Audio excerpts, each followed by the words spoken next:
Hello guys, welcome to my channel DK talks with Dheeraj Kumar.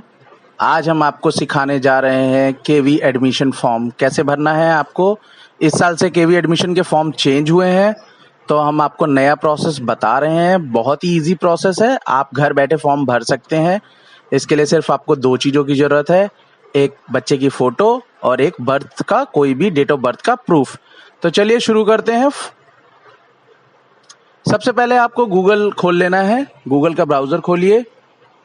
Google के browser में केवी admission form 2020 लिखिए। सबसे पहला लिंक आएगा, उस पर क्लिक करिए। उस पर से वेबसाइट आप कॉपी पेस्ट कर सकते हैं, www.kvssangathan.nic.in।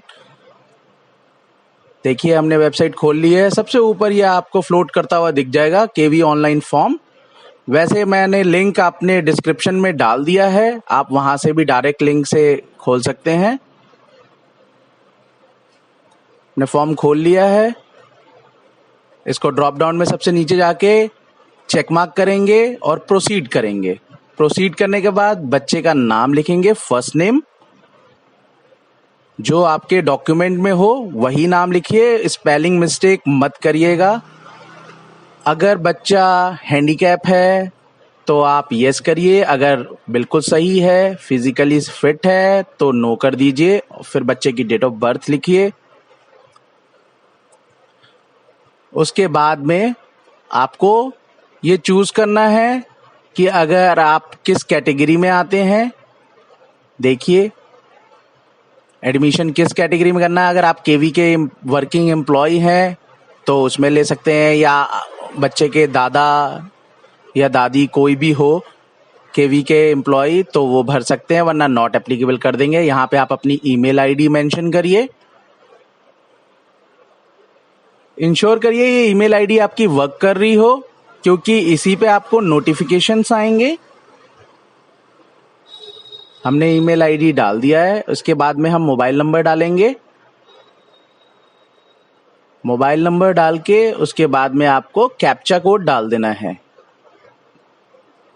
कैप्चा कोड ये सही से डालिएगा, अगर गलत होगा तो आपका ये रीसेट हो जाएगा, दोबारा से आपको कैप्चा कोड डालना पड़ेगा। देखिए मैं एक बार आपको गलत डाल के दिखाता हूँ, थोड़ा सा मिस्टेक करके दिखाता हूँ। ये देखिए इनवैलिड कैप्चा का आ जाएगा आपके पास मैसेज। अब मैं इसको सही डालता हूँ।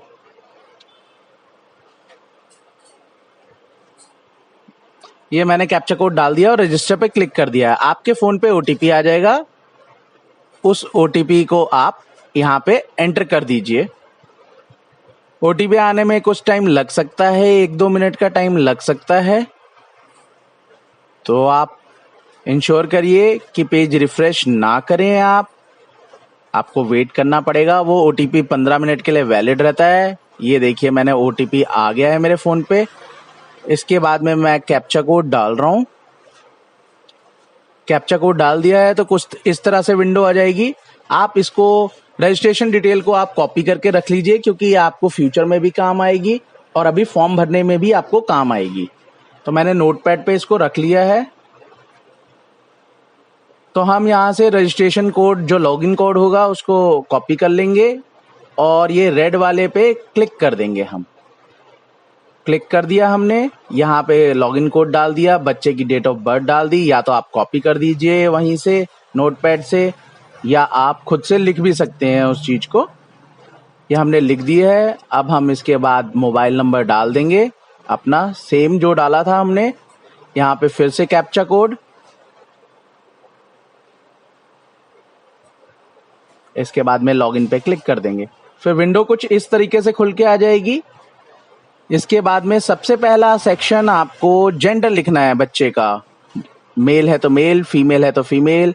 इसके बाद में आप कौन सी कैटेगरी में भर रहे हैं। ईडब्ल्यूएस में है तो ईडब्ल्यूएस, बीपीएल फॉर्म है तो बीपीएल, अगर नहीं है तो सबसे फर्स्ट वाला आएगा आपका do not belong to any low income group.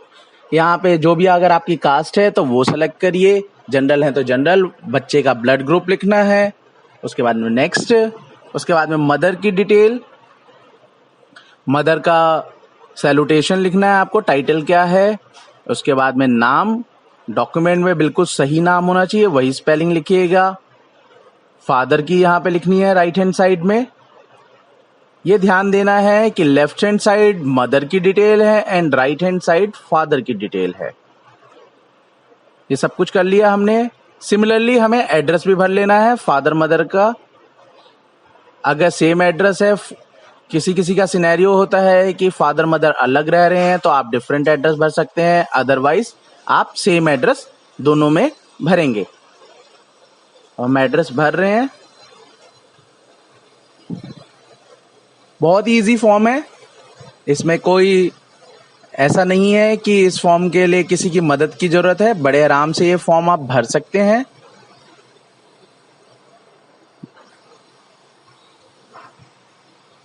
Residence proof वही भरिएगा, रेजिडेंस का एड्रेस वही डालना है आपको जो आपके डॉक्यूमेंट में हो, क्योंकि आपको इसका प्रूफ देना पड़ेगा। तो ये इंश्योर करिएगा जो आपके डॉक्यूमेंट में मेंशन हो वही एड्रेस आप लिखेंगे।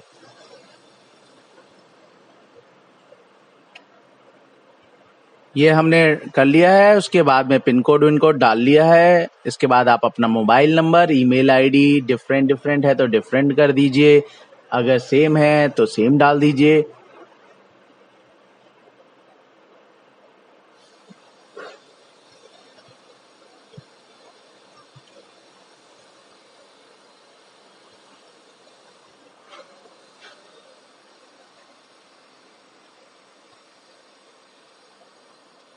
ये देखिए हम ईमेल आईडी भर रहे हैं। ईमेल आईडी भर दिया हमने। फिर मदर क्या करती हैं वो भरना है लेफ्ट हैंड साइड में, और राइट हैंड साइड में फादर क्या कर रहे हैं वो भरना। हमने डिटेल डालनी शुरू कर दी है। होम मेकर डाल रहे हैं हम मदर को, क्योंकि वो घर का काम करती हैं, गृहिणी है, और पिता इनके इंडियन आर्मी में है। तो हम इंडियन आर्मी ऑर्गेनाइजेशन में लिखेंगे, और ऑक्यूपेशन में आपके अगर पोस्ट लिखना चाहो तो पोस्ट लिख दो, वरना डिफेंस पर्सनल लिख सकते हैं आप। वो आपके ऊपर डिपेंड करेगा कि आपकी चॉइस है क्या लिखना चाहते हैं। इसके बाद हम नेक्स्ट क्लिक कर देंगे। इसके बाद हम स्कूल जो भी हमने सेलेक्ट किया है, जिस भी स्टेट का, वो सेलेक्ट कर लीजिए जिस स्कूल में आप बच्चे का फर्स्ट प्रेफरेंस अप्लाई कर रहे हैं। 3 स्कूल भरने की आपके पास चॉइस आएगी।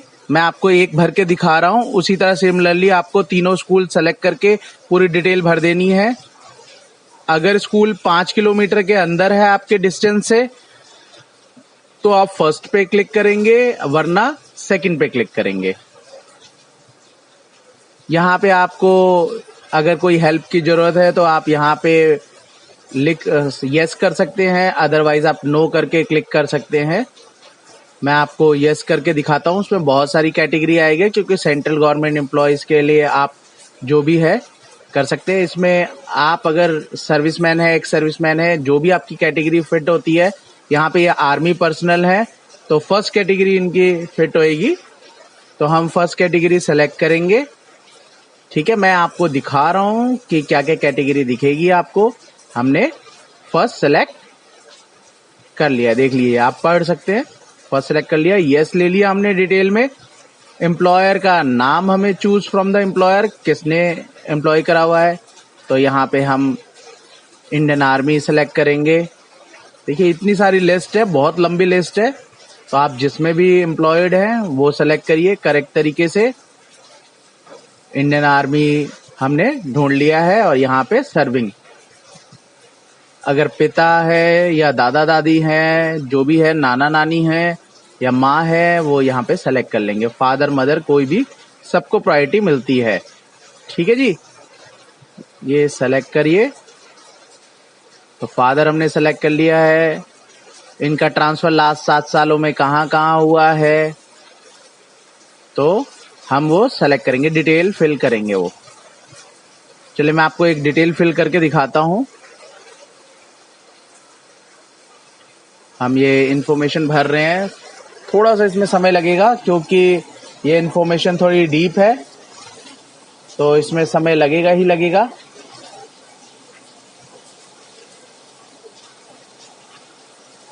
इसमें जो आपका ऑफिस था या यूनिट की प्लेस थी वो भरनी पड़ेगी। फिर आपको डेट भरनी पड़ेगी कि किस डेट को आपने ज्वाइनिंग किया था वो उस यूनिट को, और लास्ट 7 ईयर्स का ही भरना है आपको, उससे ज्यादा का नहीं भरना है, उससे पीछे नहीं जाना है आपको। ठीक है, तो इंश्योर करिए आप कंफ्यूज ना हो कि आप कुछ गलत भर दें उसमें।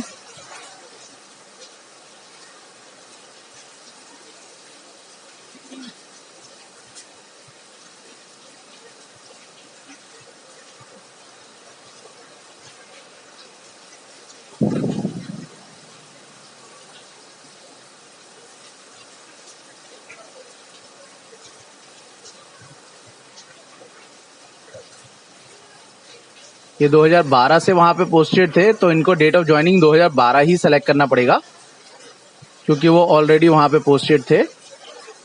2012 से ये पूरा वो डिटेल जो भी है आप डिटेल भर सकते हैं। ये फिर मैं आपको सिर्फ परफॉर्मा के लिए भर के दिखा रहा हूँ। ये पीरियड हो गया, जो ऑफिस था ट्रांसफर जहां वहां से हुआ तो उसका वो डालेंगे। ये उस ऑफिस से आप कहाँ पे ट्रांसफर हुए,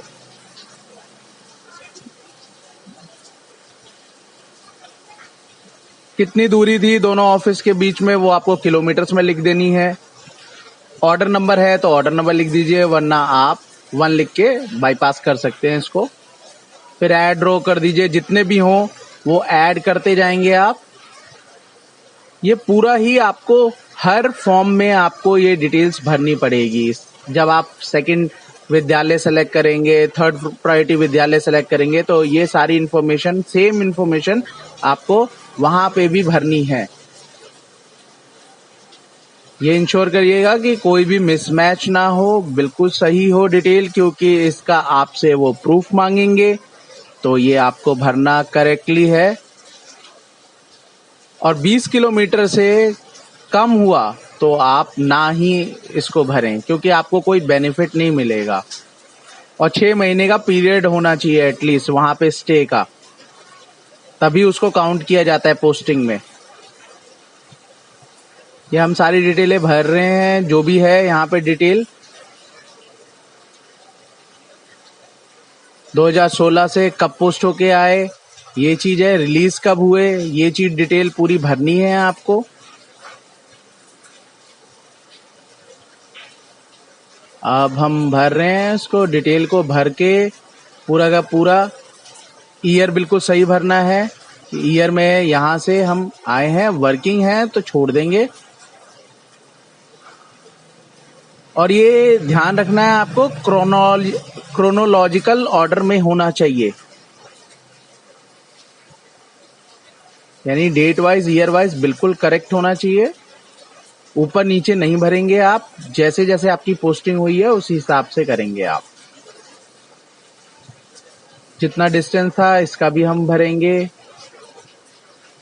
इसमें हमारा डिस्टेंस 1800 के करीब था, बट वैसे 2400 था, बट ट्रेन के हिसाब से 1800 है, तो हम इसे 1800 भर दिया हमने। सिमिलरली इसी तरह सेकंड विद्यालय, थर्ड विद्यालय का भर देना है आपको। मैं आपको वो नहीं दिखाऊंगा क्योंकि टाइम वेस्ट होगा। मैं नेक्स्ट पे मूव हो गया। अब मैं यहाँ पे प्रूफ ऑफ बर्थ का डाल देंगे, बर्थ सर्टिफिकेट डालेंगे बच्चे का। मैंने पीडीएफ बना ली है बच्चे की प्रूफ ऑफ बर्थ की, और अपलोड पे क्लिक कर देंगे तो आपकी ये पिक्चर अपलोड हो गई है। पीडीएफ आपकी पूरी अपलोड हो गई है। ये फोटो पे भी क्लिक करके अपलोड कर दिया हमने दोनों। अगर आपको देखना है तो व्यू पे क्लिक करके देख सकते हैं, आपको दिख जाएगी। ये बच्चे की फोटो है। सिमिलरली वैसे ही पीडीएफ भी आप देख सकते हैं, जो आपका प्रूफ ऑफ बर्थ का पीडीएफ है। ये डिटेल्स आपको नीचे आ गई हैं। बच्चे का जन्म का तिथि का प्रमाण, ये सब एडमिशन के समय आपको जरूरत पड़ेगी, आपको ये देने पड़ेंगे। अब हम नेक्स्ट पे जाएंगे। अब हम सबमिट कर रहे हैं फॉर्म। सेव पे क्लिक किया, प्रीव्यू पे क्लिक करेंगे तो आपका फॉर्म ये पीछे सबमिट पे आ जाएगा। प्रीव्यू वाले के विंडो के पीछे एक विंडो बन जाएगी, उस विंडो पे आपको जाके ये सबमिट करना है। प्रीव्यू वाले विंडो पे नहीं आएगा ये आपको सबमिट का ऑप्शन, उसके पीछे वाली विंडो पे आएगा ऑप्शन। ओटीपी डाल देंगे हम, वेरीफाई ओटीपी कर दिया। अब आप प्रिंट ले सकते हैं। अगर मेरा वीडियो आपको अच्छा लगा तो please like, share and subscribe to my channel. Thank you so much guys.